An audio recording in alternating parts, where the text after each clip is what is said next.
कालितारा महाविद्या षोडशी भुवनेश्वरी भैरवी छिन्नमस्ता च विद्या धूमावती तथा बगला सिद्धिविद्या च मातङ्गी कमलात्मिका एतादश महाविद्याः सिद्धिविद्याः प्रकीर्तिताः।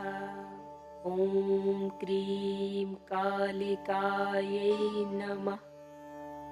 ॐ ह्रीं तारायै नमः।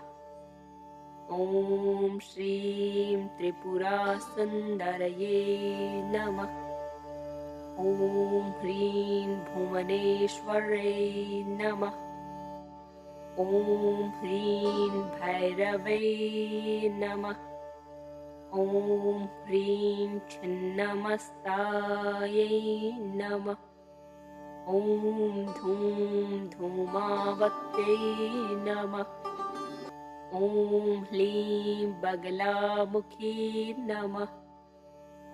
ॐ ऐं मातङ्ग्यै नमः।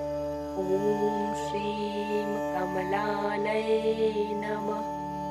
कालितारा महाविद्या षोडशी भुवनेश्वरी भैरवी छिन्नमस्ता च विद्या धूमावती तथा बगला सिद्धिविद्या च मातङ्गी कमलात्मिका एतादश महाविद्याः सिद्धिविद्याः प्रकीर्तिताः।